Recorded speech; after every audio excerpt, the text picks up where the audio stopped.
आज से प्रेम मंजूषा प्रेमचंद की सर्वश्रेष्ठ कहानियाँ ये चलेगा, ठीक है? समझ गया जी? देखो ये सब है, जमीन करते रहना है, इधर इधर लेके आना है। प्रेम मंजूषा में कितने पार्ट है देख लो, ये पार्ट है। प्रेमचंद जीवन परिचय है, कहानी कला 11 में है, कफन, ये कफन चलेगा आज, ठीक है? कफन पढ़ेंगे तब कल चलेगा पूस की रात, परसों चलेगा बूढ़ी काकी, उसके बाद ये देगा, ऐसे करके रोजाना एक एक करके पढ़ते जाएंगे और सुनना है सही से, ठीक? जीवन परिचय हम लोग पढ़ चुके थे, लेकिन आज हम लोग क्या पढ़ेंगे? कफन। क्या पढ़ेंगे? कफन। क्या पढ़ेंगे रे चुटकुन? हैं? कफन। कफन किसको बनाते हैं? कफन किसको बनाते हैं? बताओ। अरे बताओ किसको पहनाते हैं कफन? जो आदमी मरता मुर्दा है ना, यानी जो मर गया है, जो इस दुनिया को छोड़ के चले गया है, कहाँ? परलोक सिधार गया है, मतलब ऊपर चले गया है। ऊपर जाना मतलब कि इस दुनिया से खत्म हो गया है, तो उसके लिए क्या होता है? कफन पहनाया जाता है। काहे कि उसको रंगीन कपड़ा में भेज नहीं सकते हैं, जैसे अभी हम पहने हुए हैं, जैसे ये पहना हुआ है, ऐसा रंगीन कपड़ा में नहीं भेज सकते हैं, सफ़ेद कपड़ा में भेज सकते हैं। ये थोड़ा बहुत चलेगा, लेकिन और भी ज़्यादा सफ़ेद होता है। कफन देखे हो ना? कफन देखे होगी, तरनाना को देखे हो? हाँ, तो सब देखा रहता है, तो वही कफन है। तो कफन क्या होता है उस कहानी पढ़ाते हैं। समझ तो आएगा नहीं, लेकिन समझने की कोशिश करना है। झोपड़े के द्वार पर बाप और बेटा, यानी 2 आदमी था, एक था बाप और एक था बेटा। एक बुझे हुए अलाव के सामने, अलाव का मतलब क्या होता है? जिसमें हम लोग आग सेकते हैं ना, ये अपने भाषा में कभी कोई उसको क्या बोलते रहे? घुल्ला लगा कर, है ना, घुल्ला लगा कर बैठे हुए हैं। हाँ, घूर ये करते हुए पीने के लिए। उसके सामने चुपचाप बैठे हुए हैं, मतलब दोनों बैठा हुआ है। कौन? बाप और बेटा। और अंदर बेटे की जवान बीवी बुधिया, यानी जो बेटा था उसकी बीवी का नाम क्या था? बुधिया। वो क्या है? प्रसव वेदना से पछाड़ खा रही थी। रह रह कर उसके मुंह से ऐसी दिल हिला देने वाली आवाज़ निकलती थी कि दोनों कलेजा थाम लेते थे, यानी दोनों डर के हमारे क्या होता था? सहम जाता था कि क्या होगा ना होगा। जाड़े की रात थी, अभी के मौसम कैसा है? जाड़ा वाला है, तो वही जाड़े की रात थी। काहे कि आज कितना तारीख है? कितना तारीख है आज? कितना तारीख है? 11। क्या है 11? महीना कौन सा? दिसंबर। 12वां महीना नहीं बोलना, 11 दिसंबर। क्या है? 11 दिसंबर 2025 है। आज क्या है? 11 दिसंबर 2025। और टाइम कितना हुआ अभी? टाइम कितना हुआ है? 3:03 है ना। तो वही क्या है? जाड़े की रात थी, प्रकृति सन्नाटे में डूबी हुई, सारा गांव अंधकार में लय हो गया था, यानी पूरा गांव अंधकार में डूब गया था, लय हो गया। घीसू, उसका नाम क्या है आदमी का? घीसू। 2 बाप बेटा था ना, एक का नाम है घीसू। घीसू ने कहा, क्या कहा? मालूम होता है बचेगी नहीं, सारा दिन दौड़ते हो गया, जा देख तो आ। माधव, दूसरा का नाम क्या है? माधव। माधव चिढ़कर बोला, मरना ही है तो जल्दी मर क्यों नहीं जाती, देख कर क्या करूं? तो घीसू क्या है? बाप का नाम है। 2 जो आदमी है ना, तो घीसू क्या है? बाप का नाम, और माधव क्या है? बेटा का नाम। तो फिर घीसू बोलता है, तू बड़ा बेदर्द है बे, साल भर जिसके साथ सुख चैन से रहा, उसी के साथ इतनी बेवफाई। तो फिर माधव बोलता है, तो मुझसे तो उसका तड़पना और हाथ पांव पटकना नहीं देखा जाता। चमारों का कुनबा, और वो लोग आदमी कैसा था? चमार था, ठीक है। चमारों का कुनबा था और सारे गांव में बदनाम। अब पूरे गांव में क्या था? घीसू क्या था? बदनाम था, मतलब दोनों को बदनाम था। घीसू एक दिन काम करता तो 3 दिन आराम करता, यानी कोई किसी का अब्बा होता है ना सा, एक दिन काम किया 3 दिन क्या करेंगे? आराम करेंगे। तो वही है कि एक दिन काम करता तो 3 दिन क्या करता? आराम करता। इसके तरह जैसे ये चुड़कुट है ना, एक दिन पढ़ेगा, दूसरे दिन तीसरे दिन क्या करेगा? सोया रहेगा। दिमाग की बत्ती सब खोलना होगा लगता है, तब ये सुधरेगा, है ना। तो वही है कि एक दिन काम करता तो 3 दिन आराम करता। माधव इतना कामचोर था कि आध घंटे काम करता तो घंटे भर चीलम पीता। घेसु एक दिन काम करता 3 दिन आराम करता, और माधव इतना कामचोर था, मतलब उसको काम करने से इतना डर लगता था, क्या करता था, आधा घंटा काम करता था तो क्या करता था, 1 घंटा बैठ के चीलम पीता था, है ना, जैसे ये वही चीलम होता है, इतना बड़ा होता है, ऐसे करके चीलम ना देखे हो, हाँ ऐसे करके पीते हैं, इतना बड़ा रहता है, ऐसे करके पीते हैं, हाँ ठीक है। तो 1 घंटा बैठ के, आधा घंटा काम करता था, 1 घंटा क्या करता था, चीलम पीता था। कैसे कैसे कैसे कैसे कैसे कैसे ऐसे करके, हाँ देख रहे हो, इसको पता है, मेरा आपको पीता है। अच्छा अब पीता है, तू भी पीता है? नहीं पिएगा। बाप पीता है तो बेटा कहे पिएगा? हाँ नहीं पीना है। बाप पीता है तो बेटा कहे पिएगा?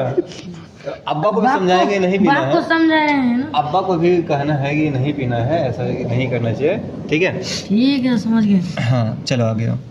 इसलिए उन्हें कहीं मजदूरी नहीं मिलती थी, मतलब आधा घंटा काम करेगा, 1 घंटा बैठ के चिलम पिएगा तो उसको काम करने कोई ले जाएगा? नहीं ले जाएगा, इसलिए उसको मजदूरी नहीं मिलती थी। घर में मुट्ठी भर भी अनाज मौजूद हो तो उनके लिए काम ना करने की कसम थी, यानी अगर 1 मुट्ठी अनाज है बना के अगर खा सकते हैं तो वो कसम खा लेता था कि हम काम करेंगे ही नहीं, छोड़ देंगे एकदम, जब तक वो अनाज खत्म नहीं होगा तब तक काम नहीं करेंगे, ठीक है जी, समझिए। जब दो चार फाके हो जाते तो घीसू पेड़ पर चढ़कर लकड़ियां तोड़ लाता और माधव बाजार में बेचाता, यानी घीसू कौन, उसका अब्बा। तो जब 2-4 फाके का मतलब है कि जब 2-4 दिन खाना नहीं मिलता था, 2-4 दिन नहीं मतलब 2-4 टाइम खाना नहीं मिलता था, फाके हो जाता था, तब वो क्या करता था, जाकर के घीसू मतलब अब्बा जी, है ना, पिताजी, घीसू मतलब पिताजी। घीसू क्या करता, पेड़ पर चढ़कर लकड़ियां तोड़ लाता और माधव बाजार में बेच आता, यानी बाप लकड़ी तोड़ कर आता था और उसका बेटा जाकर के बाजार में क्या करता था, लकड़ी को बेच करके आता था, बेच आता। और जब तक वह पैसे रहते, यानी लकड़ी बेच करके पैसा आता था, और जब तक वो पैसा उसके पास रहते दोनों इधर उधर मारे फिरते, यानी काम भी नहीं करता था, है पैसा आ गया है, लकड़ी बेच लिया, पैसा है, अब क्या कर रहा है, एकदम मारे फिर रहा है, इधर से उधर घूम रहा है, अपने मन में एकदम टहल रहा है ना, काम करने को घूम रहा है, तो ऐसे करना तो लग भी है ना, गलत बात, ऐसा नहीं करना है, नहीं हम लोग नहीं करेंगे, हाँ ठीक है। तो क्या करता, दोनों इधर उधर मारे फिरते। जब फाके की नौबत आ जाती और फिर जब क्या कहते हैं भूख की नौबत आती है, मतलब अब खाना खाएंगे, एक टाइम नहीं मिला है, फाके की नौबत आ जाती, तो फिर लकड़ियां तोड़ते या मजदूरी तलाश करते, फिर से लकड़ी तोड़ता यानी तो मजदूरी तलाश करता किसी के यहाँ काम करने। गांव में काम की कमी नहीं थी, यानी गांव में ढेरी काम था, बहुत सारा काम था, लेकिन कमी नहीं थी। किसानों का गांव था, और गांव तो किसान का ही होता है, किसानों का गांव था, मेहनती आदमी के लिए 50 काम थे, मगर इन दोनों को लोग उसी वक्त बुलाते जब 2 आदमियों से एक का काम पाकर भी संतोष न कर लेने के सिवा और कोई चारा ना होता, यानी ये दोनों को उस वक्त बुलाता जब कब दोनों मिल करके एक आदमी का काम करेगा, और उसमें भी जितना एक आदमी का काम करेगा और ये दोनों मिलकर उससे भी कम काम करेगा।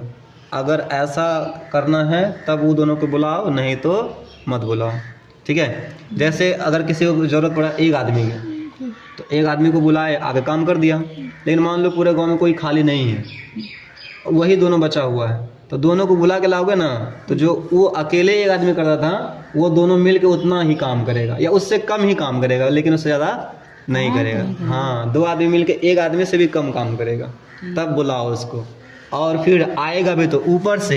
आगे देखो, ठीक है, क्या कहते हैं, अगर दोनों साधु होते हैं, क्या कहता है, अगर दोनों साधु होते हैं, जैसे हम लोग में होता है ना, मौलवी सब लोग, तो क्या कहते हैं कि इसमें सनातन धर्म में वो साधु होता है ना, ऐसे बैठ जाता है और ऐसे करके, अरे टोपी खोल लेता, गलत बात हो जाएगी, ठीक, ऐसे करके बैठ के ऐसे करके नहीं करता है, देखे हो साधु लोग एकदम, साधु लोग दाढ़ी उड़ी बढ़ा लेता है, और कोई पहाड़ में बैठ के एकदम ऐसा करके एकदम, देखे हो, हाँ, दांत ऐसे नहीं करता है। हाँ हाँ हाँ ठीक है। तो उस तरह से साधु लोग, तो वो लोग में जैसे हम लोग में क्या कहते हैं मौलवी साहब लोग होता है, वैसे वो लोग में क्या होता है साधु होता है सनातन धर्म में। साधु होते तो उन्हें संतोष और धैर्य के लिए संयम और नियम की बिल्कुल जरूरत ना होती, यानी उसको संयम और नियम की जरूरत नहीं होती। वो दोनों इतने आलसी थे कि एकदम आराम से साधु की तरफ बैठे रहते इसके तरह जैसे ये एकदम कोई लेना देना नहीं, एकदम मुस्कुराते रहो, साधु के साथ बैठे रहो, किसी से कोई लेना देना नहीं, कोई कुछ नहीं करना है ना, खाली घर जाने है कि खाली घर जाने के लिए रहना, घर जाने के लिए रहना। पहले ना लेता था, अब ये लेता है। हाँ अब रोता है ना, तो आदत बन गया ना, तो बनेगा, आदत ऐसे बनते रहेगा। ठीक है। यह तो इनकी प्रकृति थी। किनकी प्रकृति? घिसु और माधव की। विचित्र जीवन था इनका। घर में मिट्टी के 2-4 बर्तनों के सिवा कोई संपत्ति नहीं। फटे चितड़ों से अपनी नग्नता को ढके हुए जिए जाते थे। मतलब नग्नता मतलब जैसे किसी के पास कोई कपड़ा नहीं है तो फटा उटा है, उसी से अपना नग्नता ढक रहा है। हम लोग अभी कितना मस्त पहन रहे हैं, एकदम खतरनाक वाला है। देखो बाप के एकदम पैसा उड़ाओ, फिर ना देखो एकदम 1 2 3 करके ऐसे करके उड़ाते रहो। लेकिन उस समय में, उस जमाने में क्या होता, पैसा नहीं होता था, तो अपनी नग्नता ढकने के लिए कि उसको कोई ये ना करे, तो क्या होता था, फटे चितरे उसका पहनाता था। ठीक है। अगला आगे है संसार की चिंताओं से मुक्त। मतलब उसको कोई टेंशन नहीं संसार से, मतलब इस दुनिया से कोई लेना देना उसको। चले। संसार की चिंताओं से मुक्त, यानी उसको इस दुनिया से कोई लेना देना नहीं। कर्ज से लदे हुए, किसी से पैसा उधारी ले लिया, एकदम कर्ज से लदा हुआ है। गालियां भी खाते, मार भी खाते, मगर कोई भी गम नहीं। वो गाली भी खाता था, मार भी खाता था। देख दो गाली दो, पैसा ले लेता ना एकदम, जैसे ये चोरी करके लेकर हो जाता है। साधु है, साधु मुल्ला, लेकिन पैसा एकदम अब्बा कहेगा खाली चोरी करके लेकर भाग जाता है। खाली कहेगा 10 रुपए, मुबारक का घड़ी लेकर भाग गया था जी। हाँ, जेब में कस लिया, भाग गया। अब्बा बोल दे खाली 10 रुपए है वहाँ दुकान में, खटाक से ले जाकर सौदा खा लेगा। ऐसा है ये। तो उसको गाली भी मिलता था, लेकिन वो लोग फिर भी क्या होता था, उसको कोई फर्क नहीं पड़ता था। किसको रे? घिसु और और एक ठो लड़का को, लड़का का नाम क्या था? मधु, माधव, माने असदुल्लाह आया एक माधव। ठीक है, माधव। आगे देखो। ठीक है, माधव इसको बैठने दो, यही बच्चा है। आई गया है। गालियां भी खाते, मार भी खाते, मगर कोई भी गम नहीं। दीन दुर्गी कर है, इसका मतलब है गरीब लोग। मतलब इतने गरीब थे, इतने दीन, इतने की वसूली की बिल्कुल आशा न रहने पर भी लोग इन्हें कुछ न कुछ कर्ज दे देते थे। मतलब इतना गरीब था फिर भी लोग कर्ज दे देता, ऐसा परंपरा था, उस समय में चलता था। मटर आलू की फसल में दूसरों के खेतों में मटर या आलू उखाड़ लाते और भून भान कर खा लेते। या 10-5 ऊख मतलब वही ईख, जिसको गन्ना बोलते हैं, केतारी केसो है ना, उसी को क्या बोलते हैं, ऊख, उखाड़ लाते और रात को चूसते। एकदम जैसे चूस रहा था कैसे। किसी फसल में दूसरों के खेतों से मटर या आलू उखाड़ लाते और भून भान कर खा लेते हैं। या 10-5 ऊख है ना, कौन सा वाला ऊख? ये वाला ऊख देखा, सो रहा है अभी, दिन को सोएगा। वहाँ हाथ नहीं रखते हैं, गाल में हाथ नहीं रखना, नहीं गाल में हाथ नहीं रखना, गाल में हाथ रखता है ऐसे। मिठाई रहे खाए तो चलेगा सर हम पूरे खा लेंगे, हम नहीं देंगे। नहीं तो रहा तो क्या हो गया, हम खाएंगे, पैसा दे देंगे तो। नदवी सब देगा, फट्टा में खाना। अच्छा नदवी सब गए। ठीक है, केतारी केसो गन्ना क्या क्या बोलता है पता नहीं अपनी भाषा में, लेकिन क्या बोलते हैं रे? गन्ना। कोई गन्ना बोलता है, केतारी बोलता है। इसी को उखाड़ लाते और रात को चूसते।